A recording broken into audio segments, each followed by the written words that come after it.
In a world ruled by snakes, every year 99 top-quality spicy rabbits are chosen as offerings for their amusement. The rabbits tremble at the sight of the snake clan, and upon hearing that those not chosen will be made into spicy rabbit heads or steamed egg treasure rabbits, they all freeze in terror, but Nua remains unmoved. From birth, her mother warned her that even if suffocated, she must not transform, as more vulnerable and pitiable she appears, the more bloodthirsty and heart-wrenching it becomes. Transformation only torments oneself. Nua takes advantage of the chaos to escape, as she still has an important task unfinished. As she begins to search for her target, she is kicked flying by a large foot and collapses to the ground, faintly smelling the aroma of her own spicy rabbit head. With her last bit of strength, she gets up, trembling, realizing the danger to her rabbit life. To her surprise, the man in front of her is the prince. The prince easily lifts Nua, who also smells the medicinal fragrance on him. His appearance suggests he is a great benevolent snake. His followers whisper in agreement, believing that eating her will cure his illness. The prince, however, looks disdainful, too lazy to eat a stupid rabbit that can't even transform. Nua calms down a bit, but followers are not happy, gathering his strength to take Nua for himself. Startled again, Nua makes a decision against her ancestors' wishes, grabs the third prince's collar, and lunges forward to target him. Nua struggled fiercely upon hearing this, torn between the fear of being smoked and skinned and the desire not to move rashly. The clever rabbit Nua knew she had to find another opportunity, thus, she was taken back to the sleeping quarters. After the man put Nua down, he left. Hearing the servant's address, Nua realized the man was the sickly third prince of Tiandu, Tang Xiu, the least regarded among the 7 princes of the kingdom. Feeling powerless and foreseeing her fate as steamed rabbit meat, Nua lamented her tragic situation. Suddenly, a pair of big eyes stared intently at her. "Are you hungry?" asked the man with black golden hair, revealing a thin and delicate appearance. He then opened the cage, ready to take Nua for a delicious meal. Under the watchful eye of the little third prince, Nua seized the chance to escape. The prince looked around in a hurry, but behind the shed, there was no one to be seen. In a blink, Nua was in the kitchen, where a boy was holding fried meatballs and chicken legs, offering them to her. Nua dared not eat, fearing that if discovered, her own legs would be fried next. The boy gently put the food down. The little prince won't eat it. Recognizing the familiar tone and similar appearance, the rabbit couldn't help but have a bold thought. Perhaps he was the son of the third prince. As the meatballs were offered again, Nua finally couldn't resist and joyfully shared a meal with the boy. They spent the evening enjoying each other's company, with the little snake prince's caresses. The next day, footsteps approached, startling the sleeping rabbit. The little snake prince had already disappeared. Nua saw the lunchbox on the table and felt hopeful. The women entered the room, picked up the box, and left under the supervision of Steward Lu. The prince took the medicine box, muttering that it would be terrible if the rabbit escaped. The moment the box opened, he was stunned to see the rabbit looking at him with tearful eyes. He then picked her up, remarking on her excellent hiding spot. Nua opened her eyes and peeked out, her gaze drawn to his strong physique, her eyes shining. She felt uncomfortable and restless as she watched, and the prince, in disdain, casually threw her aside. The rabbit, like a stone thrown by a slingshot, leapt back to her place. The rabbit immediately regained consciousness and stood firm. At that moment, Louis finally seized the opportunity.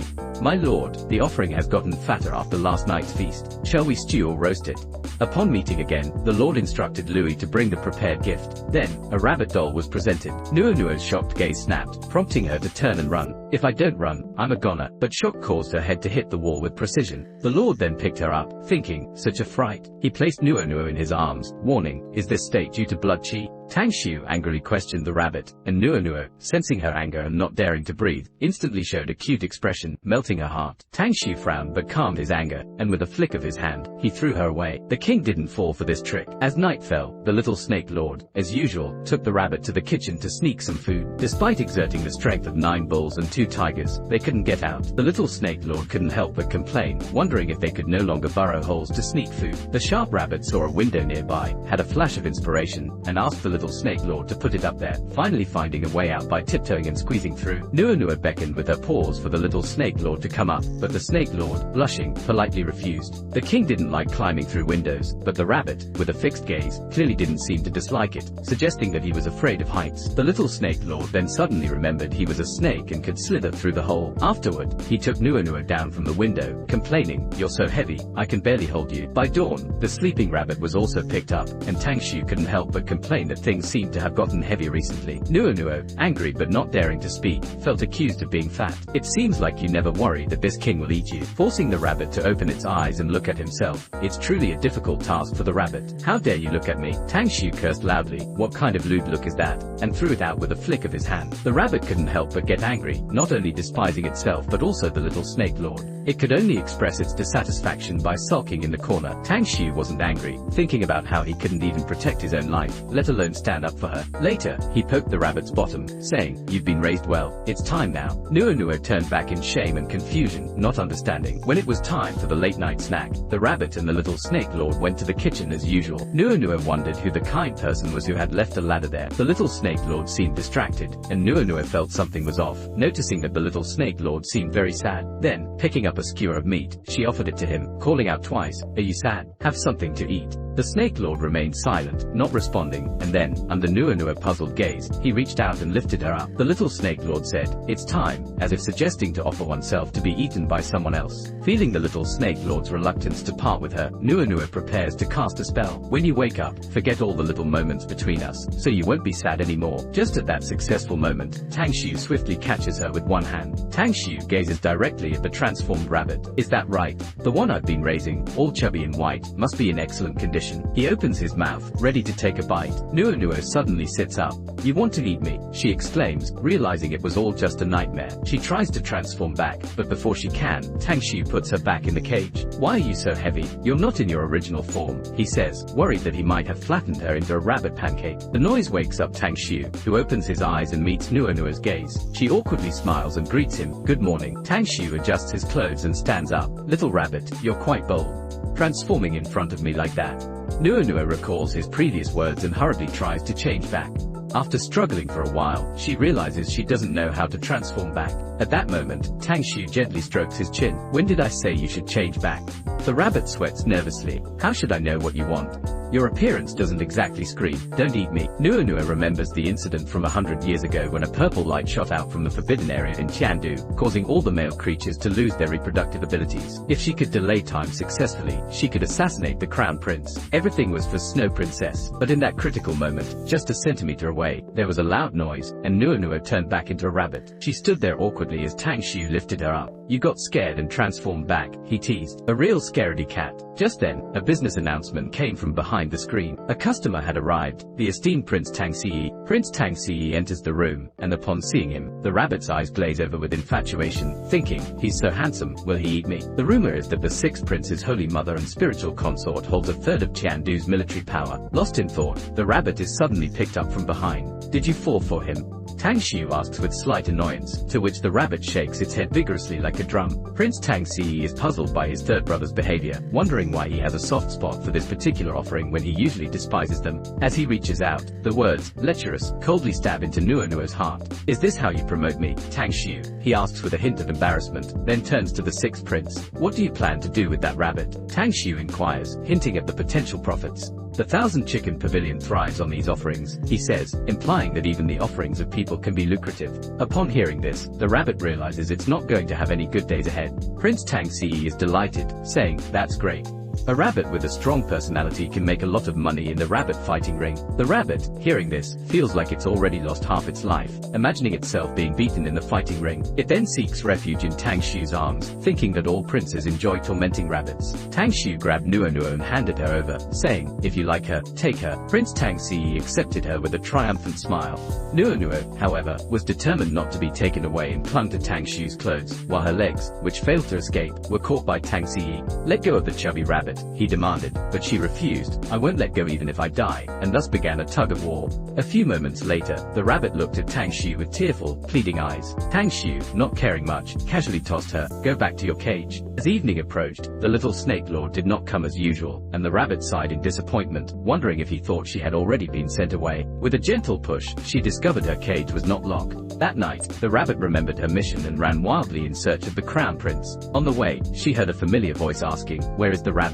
Where did Tang Xiu send the rabbit? Nuo recognized it as the little snake lord's voice.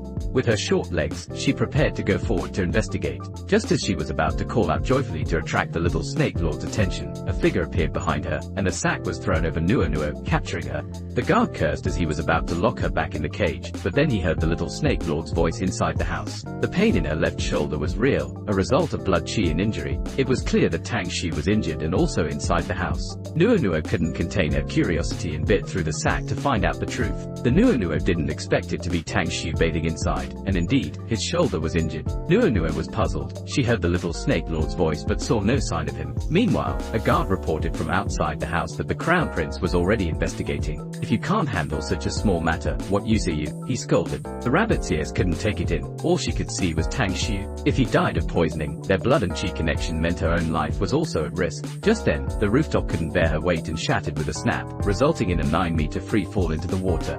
Tang Xiu grabbed her tail. Nuo was the first to complain. Immediately pointing at the guard, she hurriedly explained the situation as tears streamed down her face. Tang Xiu then realized that the rabbit had come looking for the little snake lord. "Do you know his relationship with me?" he asked the rabbit. Nuo nodded. "Is that what he told you?" Tang Xiu laughed, remembering the little snake lord's words, "The more you talk, the faster you die." Nuo shook her head in denial, not noticing Tang Xiu's mischievously beautiful smile. A heavy blow to the forehead followed. "You guessed wrong, little rabbit," he said, and at that moment, she was handed over to the guard by Tang Xiu. "Behave yourself. Don't cause any more trouble," she thought, watching Tang Xiu closely. Why can Tang Xiu understand my thoughts? The blood-chi connection is only half established. Soon after, Tang Xiu prepared to sleep. The guard left after putting her down, and the rabbit crawled out of the cage and approached Tang Xiu without worry. He hasn't woken up to take his medicine for an hour. Could it be a fart barrier? She wondered. Just as she was about to investigate, Tang Xiu opened his eyes and stared intently at the rabbit, then suddenly embraced her. "You little thing, how did you get here?" he asked, gently placing her in his arms to warm himself. After feeling Tang Xiu's fever of 99 degrees, Nuo knew that if the fever continued, it would be a matter of life and death, so she quickly prepared medicine. She jumped onto the table, intending to move in front of Tang Xiu, but how to administer the medicine to him was a dilemma for Nuo. She remembered how her mother did it when she was young, so she started to imitate by first taking the medicine into her mouth. The only way was to proceed without hesitation for the sake of the third prince and her own life. Nuo bravely moved forward, imitating her mother's mouth-to-mouth method, unashamed for the first time in such a situation. She was ready to act as a medicine carrier, and after repeating the process 99 times, Nuo's mouth swelled up, and she gasped for air, sighing. She touched Tang Xiu, who still had a high fever, and began to doubt whether the medicine was fake. In the end, she had to rely on herself. For her, the pink-furred spirit rabbit, she was the best tonic. "It's my turn now. I've finally caught a soft persimmon," she thought. Then Nuo bit her hand, letting her blood drip into Tang Xiu's mouth. Just at that moment, the stone door was suddenly opened, causing her to be shocked and pale. "What are you doing here? How dare you?" The intruder curiously asked what Nuo had done.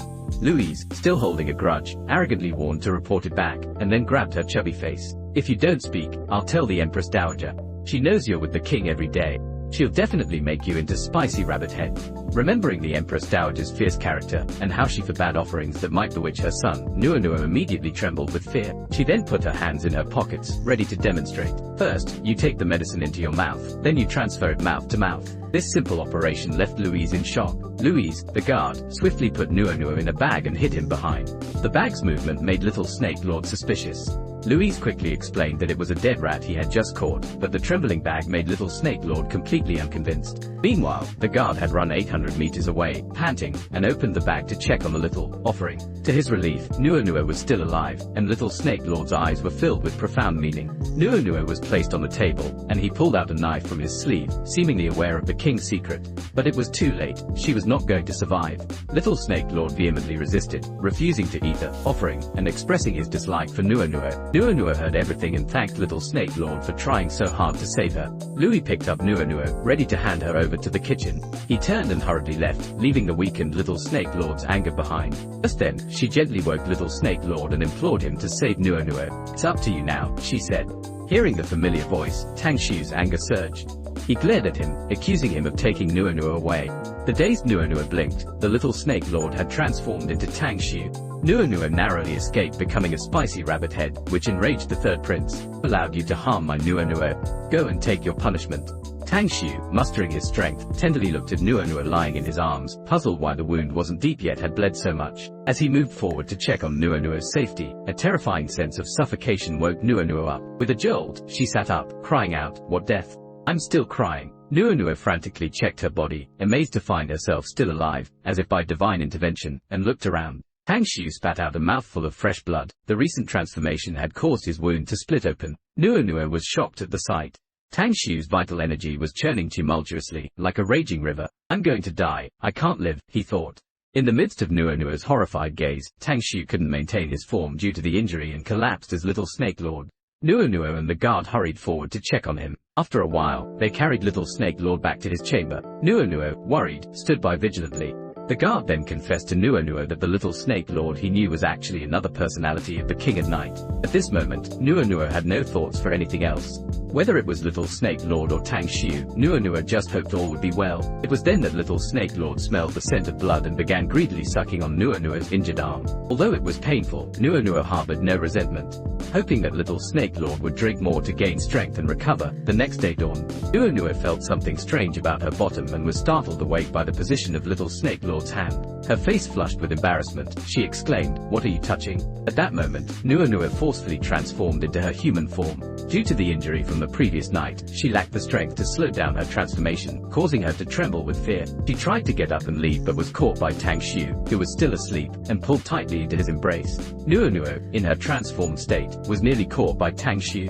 In a critical moment, Nuonuo mustered the courage to punch Tang Xu right in the face, an act witnessed by Louis, who had just entered the room. "Who are you? What indecent act have you committed against my noble king?" Nuonuo refused to be intimidated, even though her clothes hadn't transformed with her. It was only then that Louis realized that the person before him was the very rabbit they had been discussing. "How dare you defile my pure king? If Empress Dowager finds out, you're dead," he threatened. Nuonuo was at a loss, and Tang Xu ordered him to stay put. As Louis grabbed Nuonuo to leave, Tang Xu seemed to remember something. "Wait, the offering. Did he come here while the king was unconscious?" Louis twisted the truth. The king saved that offering, but it was ungrateful and ran out of the cage. Sensing Louis's murderous intent, Nuonuo realized this was the chance to escape to the kitchen to be stewed. At that moment, she turned and called out. Once again, Nuonuo used her ultimate technique, leaving Tang Xu stunned in place. After Nuonuo transformed back into her rabbit form, Tang Xu realized that she was the maid from before, recalling the silky touch. He poked at Nuonuo's carrot mark, asking her to transform again for him to see, but Nuonuo shook her head vigorously. It wasn't something she could do at will. Tang Xu then moved closer to Nuonuo, questioning what she did while he was asleep in his bed. Nuonuo trembled all over, fearing he might remember the punch she gave him. At that moment, Louis began to cause trouble again, suggesting adding blood to the medicine. Nuonuo waved her hands happily, believing her blood could also heal him. "Kill me," she said, but Tang Xu was furious, asking who allowed her to do such a thing. Nuonuo was adamant, pushing herself in front of him, insisting not to waste the opportunity. Tang Xu, with feigned indifference, pushed her away, saying it wasn't her turn to harm herself to save him. He then tenderly held Tutu's injured arm, reminding her that as a spirit rabbit, she shouldn't misuse her spiritual power. "Don't do this anymore," he said with concern, causing Tutu's face to change color. Without hesitation, he poured the medicine directly into her mouth, feeling a mix of sadness and indignation that his king had been defiled again. Tang Xu also realized that this was how Nuonuo had been feeding him medicine before. Was he concerned about his injury because he knew he was Little Snake Lord? Or did he have other plans for her? Or did he like her? Caught by his own thoughts, Tang Xu then grabbed Nuonuo and brought her to his 5-meter-wide bed, demanding an explanation for her actions. Snake Lord swiftly grabbed Nuonuo, throwing her onto his bed tower to do as he pleased. Nuonuo trembled, wondering if he was testing her, suspecting her of plotting against him in his vulnerability. In a panic, she tried to charm her way out, but Tang Xu, unlike Little Snake Lord, was not swayed by such tactics. He gave her one last chance, and as Tutu gazed at Tang Xu's abs, her eyes lit up with admiration, though her body refused to cooperate, almost as if she were about to transform again. Tang Xu, full of anticipation, watched Nuonuo closely. He wondered what conditions were needed for the little creature to transform. Louis then handed Nuonuo over to a maid, whose lecherous and excited gaze upon waking frightened Nuonuo. The maid's desire to devour Nuonuo was overwhelming. Nuonuo, in a fit of anger, transformed into a snake and fled, with the maid chasing after her, calling out not to run. Exhausted from the previous night, Tutu's speed was not what it once was, but with a bit more effort, she could reach Tang Xu. Just as she was about to make a dash for it, a familiar voice stopped her. Tang Xi released her, and the greedy, lecherous rabbit was finally confronted. Nuonuo, trapped in the dark bag, felt helpless as the bloody, long-necked scene terrified her. "Scary Snake Lord, scary Tang Xu," she thought, crying helplessly, wondering if Tang Xu no longer wanted her.